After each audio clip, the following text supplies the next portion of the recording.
A paz do Senhor, meus amados irmãos, sejam todos bem-vindos a mais uma transmissão do canal Escola Bíblica Dominical Notícias. Eu me chamo Miqueias Correia, sou presbítero da Assembleia de Deus Templo Central em Guanassés. Eu já te convido a se inscrever no canal, se ainda não é inscrito, a compartilhar o link dessa transmissão com outros irmãos que apreciam o bom estudo da Palavra de Deus. Se você ainda não me acompanha no Instagram, @Miqueias Correia.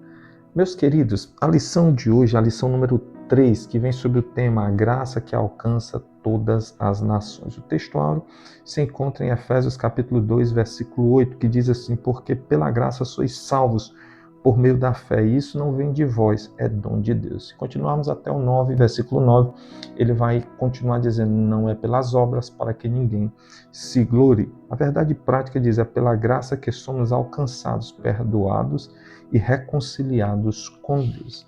A leitura bíblica em classe se encontra em Atos dos Apóstolos, capítulo 15, do versículo 1 ao 5, versículos 28 e 29, e do versículo 36 ao 39. A palavra-chave da lição de hoje é graça. Graça, que significa favor imerecido, presente, socorro, né? Mas lá na frente nós vamos trazer algo mais detalhado sobre essa graça, né? Essa graça, né? Ela vem do grego charis, né? Que significa justamente esse dom imerecido, esse favor imerecido. E certamente, no domingo, na sua aula, você poderá ser questionado por um aluno sobre a função da graça, né, e das obras, né? Muitas das vezes há quem diga que a graça anula as obras, né? Há quem diga que as obras não necessita da graça, né? Recentemente eu tive uma conversa com um amigo meu de longas datas que ele acredita que é pelas obras. Se fizermos boas obras, tudo bem; se não fizermos, tudo mal, né? Então, mas nós precisamos apenas entender a ordem de precedência, né? A ordem cronológica, né? Onde cada uma dessas funções estão, né? Primeiro, nós precisamos compreender sobre a lei. O apóstolo Paulo, ele, em Gálatas 3:24, ele diz: de maneira que a lei nos serviu de aio. Aio, na antiguidade, irmãos, era um escravo que ele ensinava a criança do seu senhor boas maneiras, a criança a distinguir o certo do errado antes de essa ser ensinada por um mestre, de fato, na escola. Então ela conduzia, ela mostrava, certo? E em Romanos 3:20, o apóstolo Paulo, ele escreve também dizendo: por isso nenhuma carne será justificada pelas obras da lei diante dele, porque pela lei vem o conhecimento do pecado. Então a lei, ela não serve para salvar, para justificar, ela nos serve para mostrar, para nos fazer entender a diferença do certo e do errado, do que é pecado e do que não é, né? Mas ela não tem poder de justificar-nos ou de nos justificar, né? Então, nessa ordem de precedência, vem a lei para nos mostrar o que é certo e o que é errado, o que é pecado e o que não é. E a graça manifestada na pessoa de Jesus, essa graça, ela tem poder para nos justificar, para nos salvar, né? Quando a graça, ela é um favor imerecido, um presente de Deus para nós, seres humanos, isso significa dizer, esse favor imerecido significa dizer que nós não teríamos condições de conquistá-lo. Esse favor imerecido, nós não temos condições de conquistá-lo, né? Mas pela graça de Deus, manifestada na pessoa do nosso Senhor e Salvador Jesus Cristo, né? Nós temos disponível essa graça. Né? E ainda nessa ordem de precedência vem a fé. A fé é o instrumento pelo qual nos apropriamos da salvação. A fé. A fé é um instrumento, é um meio pelo qual nos apropriamos dessa graça, dessa salvação. Né? E por causa disso, vem as obras, as boas obras. Então preste atenção, nós não praticamos o bem para alcançarmos Deus. Nós praticamos o bem porque primeiro fomos alcançados por Deus através do seu plano. Porque na nossa insuficiência cognitiva, jamais entenderíamos a vontade de Deus. Jamais. Então Deus, ele veio como em uma sequência para que nós pudéssemos entender esse plano de uma forma muito didática. Deus nos fez chegarmos ao ponto que chegamos, onde nós ouvimos a palavra, onde nós compreendemos a palavra e com o auxílio do Espírito Santo nós nos apropriamos por meio da fé dessa salvação, dessa graça. Então a lei nos mostrou, a graça nos alcançou, a fé nos proporcionou, né, a nos apropriarmos da salvação. E as obras, as boas obras, elas são praticadas porque nós fomos alcançados por essa graça maravilhosa, porque nós, né, por meio da fé, cremos que Jesus Cristo é a nossa salvação. Acredito que você tenha entendido. Dito isso, vamos partir já para o primeiro ponto, né, que diz: quando a graça preserva a unidade da igreja. Um dado histórico aqui. Primeiro subtópico, o Concílio de Jerusalém, realizado entre 48 e 50 depois de Cristo. O concílio reuniu apóstolos, presbíteros e a igreja para tratar da controvérsia levantada pelos judaizantes que defendiam a circuncisão como requisito para a salvação. Contudo, tal exigência contrariava o ensino bíblico, pois a circuncisão nunca foi meio de justificação. Sob a liderança de Tiago, a direção do Espírito Santo, a igreja reconheceu que a salvação alcança todas as nações pela graça. Então, veio o primeiro debate, o primeiro atrito teológico, podemos dizer, né? Esse primeiro desafio para a igreja. Então, se reuniu os apóstolos, presbíteros, a igreja em geral, para decidirem, né, que rumo tomar, e claro e evidente na direção do Espírito Santo. A igreja, ela precisa ser direcionada pelo Espírito Santo para resolver, né, as controvérsias, os atritos, né, de acordo com a vontade de Deus. Então foi isso que aconteceu. O Concílio de Jerusalém, ele surgiu justamente para resolver essa situação. As outras nações, os gentios, tinham que seguir os costumes, né, sobretudo a circuncisão praticada pelos judeus ou não. Então a igreja se reuniu para debater e a partir, né, da direção do Espírito Santo, a partir do fundamento bíblico disposto a eles, na época, eles tomarem a decisão. Né? No segundo subtópico do primeiro ponto diz o relatório de Pedro. Pedro relembra de sua experiência na casa de Cornélio, mostrando que Deus concedeu o Espírito Santo aos gentios mediante a fé e não por obras da lei, sem fazer distinção entre judeus e gentios. Deus purificou seus corações pela fé. Assim, Pedro questiona a imposição do jugo da lei e afirma que todos são salvos pela graça do Senhor Jesus Cristo. Então, Pedro, né, ele traz um relatório de uma experiência vivenciada, onde o Espírito Santo ele toma a vida de Cornélio, um gentio que foi alcançado por meio da palavra do Senhor transmitida por Pedro. Então Pedro, ele vem trazendo uma experiência, né, vivenciada para que os irmãos, e ele como testemunha viva dessa experiência, né, para que os irmãos entendessem que o próprio Espírito Santo, né, o Espírito Santo de Deus, ele não estava fazendo essa distinção, essa diferenciação. Pelo contrário, a todos aqueles que estavam recebendo a palavra, o Espírito Santo, sim, ele descia sobre eles, né, sobre eles.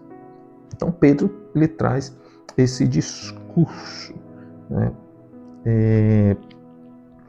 Terceiro subtópico do primeiro ponto, o relatório de Paulo e Barnabé. Em seguida, Paulo e Barnabé relatam como Deus confirmou a missão gentílica por meio de sinais e prodígios, milagres, como a cegueira do mágico cipriota, a cura em Listra e o livramento de Paulo testemunham a aprovação divina. Além disso, destacam que os gentios foram salvos pela graça sem a exigência da lei. Então, Paulo e Barnabé também trazem um relatório, né, um relatório deles que foi precedido de sinais, de prodígios, de maravilhas, né, de maravilhas.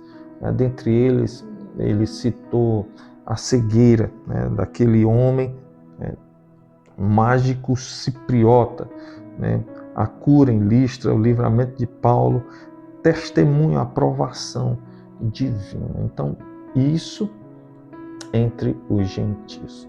Então, Paulo e Barnabé também trazem uma experiência vivenciada, né? E como nós estudamos a palavra, nós sabemos que a maior autoridade é a palavra, ela deveria ser usada além de testemunhos, de experiência vivenciada, né? E aqui, no quarto subtópico, nós vamos entender o que eu estou dizendo, que a experiência sem fundamentação bíblica é só uma experiência. Ela precisa estar fundamentada na palavra de Deus, né? O discurso de Tiago. Tiago, justo, irmão do Senhor e líder respeitado da igreja, preside o concílio com discernimento espiritual, né? Todo líder, né, precisa ter discernimento espiritual e julgar as causas com sabedoria e na direção do Espírito Santo de Deus. Após ouvir os testemunhos, reconhece que Deus visitou os gentios para formar dentre eles um povo para o seu nome. Fundamenta sua proposta nas Escrituras, citando Amós 9, versículos 11 e 12, né, onde o Senhor, né, ele, através de Amós, ele fala que vai alcançar todas as nações, né? Assim, afirma que a missão gentílica não contradiz a revelação, então, vejamos aqui, Pedro, ele traz a experiência vivenciada, apóstolo Paulo e Barnabé, eles trazem a experiência vivenciada, e o líder da igreja, né, a saber, o apóstolo Tiago, ele fundamenta essa experiência através da palavra, citando o texto sagrado. Então, essa fundamentação, ela autentica, né, ela reafirma ou afirma, né, confirma, né, a experiência vivenciada pelos missionários da igreja primitiva, né? Segundo ponto, um presente de salvação para todos, o que é a graça de Deus. A palavra grega charis significa favor, bondade, dom imerecido. No Novo Testamento, a graça descreve a iniciativa soberana de Deus em salvar o ser humano, não por obras ou méritos, mas por amor e misericórdia, diante do drama universal do pecado, né? A palavra de Deus lá em Romanos 3:23 diz que todos os pecados destituídos estão da glória de Deus no presente, destituídos estão. Nós, enquanto estivermos revestidos deste corpo corruptível, estaremos sujeitos a pecar, estaremos sujeitos à queda, mas a graça do Senhor nos alcançou. Deus, ele não enviou o seu Filho para morrer por pessoas justas, mas para morrer por pecadores, pessoas que estavam condenadas ao inferno, à perdição eterna, mas a graça do Senhor nos alcançou. É por isso que o apóstolo ele escreve dizendo: onde abundou o pecado, superabundou a graça de Deus. No segundo tópico do segundo ponto diz assim: Jesus Cristo como manifestação da graça. A graça alcança sua plena expressão na pessoa e na obra de Jesus Cristo. Por amor, ele se fez pobre para nos enriquecer espiritualmente. Em Cristo, a graça não apenas perdoa, mas justifica e transforma, conduzindo o crente a uma vida santa e piedosa. Sua morte substitutiva e ressurreição garantem redenção, perdão e nova vida àqueles que creem. Então, a salvação, foi manifestada na pessoa do nosso Senhor e Salvador Jesus Cristo, que se fez carne. João 1:14, a palavra de Deus: e o Verbo se fez carne e habitou entre nós, e vimos a sua glória como a glória do unigênito Filho do Pai, cheio de graça e verdade. E ele se fez carne, habitou entre nós, sofreu como nós sofremos, padeceu como nós padecemos, e no final se entregou em uma morte de cruz, mas ressuscitou. Então, essa graça, ela foi manifestada em Jesus, o Filho de Deus. Filho de Deus. O terceiro ponto, crescendo na graça. Como nos aproximar do trono da graça? Crescer na graça e no conhecimento de Cristo pressupõe amadurecimento espiritual contínuo. Assim, o acesso ao trono da graça ocorre com confiança, não fundamentada em méritos humanos, mas na obra redentora de Cristo, que removeu a barreira do pecado. Então, meus amados irmãos, nós temos pleno acesso a essa graça por meio da fé. Por meio da fé. Essa graça não vem de nós, é dom de Deus. É dom de Deus. E não depende dos nossos méritos, da nossa intelectualidade. Foi única e exclusivamente pela entrega de Cristo. Ele se entregou para que nós pudéssemos viver. Para que nós pudéssemos viver. E nós, para estarmos em comunhão com Ele, nós precisamos estar sempre buscando se aproximar do trono da graça. E essa busca, ela acontece quando nós, através da leitura da palavra, através da oração, através das práticas da fé que praticamos, nós, desculpem a redundância, nós nos achegamos a esse trono da graça. Esse trono da graça. Aproximamo-nos com fé viva e reverência, pois sem fé é impossível agradar a Deus. Hebreus 11:6. Segundo subtópico do terceiro ponto, quando devemos nos achegar ao trono da graça. As Escrituras orientam que busquemos a graça em tempo oportuno. Isso significa que o auxílio divino está sempre disponível no momento exato da necessidade. Então, essa graça, esse trono da graça, ele está disponível a todos nós, Sobretudo quando estamos passando por alguma dificuldade, nós nos achegamos a esse trono da graça com mais, digamos assim, com mais vontade, com mais desejo. O ser humano sempre busca a Deus na necessidade, mas precisamos compreender que essa busca ela deve ser contínua, Contínua não só quando estamos necessitando, mas sempre precisamos estar ligados no trono da graça de Deus. Graça de Deus. Com efeito, Deus é socorro bem presente na angústia. Em Salmo 46, verso 1, a palavra vai dizer que Deus é socorro bem presente na hora da angústia, Que nós venhamos a buscar esse trono da graça não só no momento de angústia, mas em todos os momentos, Precisamos estar ligados, conectados. e jamais se atrasa. Portanto, o trono da graça não é inacessível nem reservado a poucos, mas permanece aberto a todos os crentes, né? Então, esse trono da graça ele está disponível a todos nós, né? Você esteja necessitando, passando por alguma dificuldade ou não, né?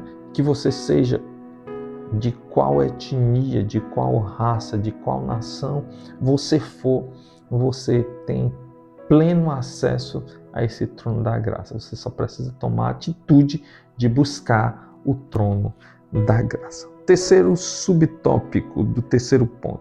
O que recebemos ao nos achegarmos ao trono da graça?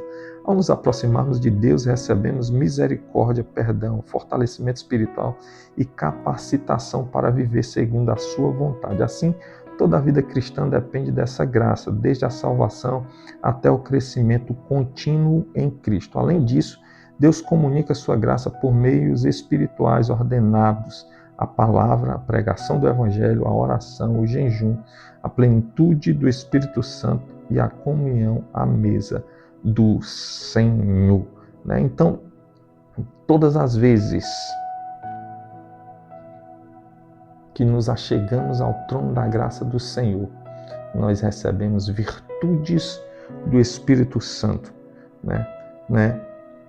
E por meios espirituais, né, nós começamos a fazer aquilo que o Senhor quer que façamos, né?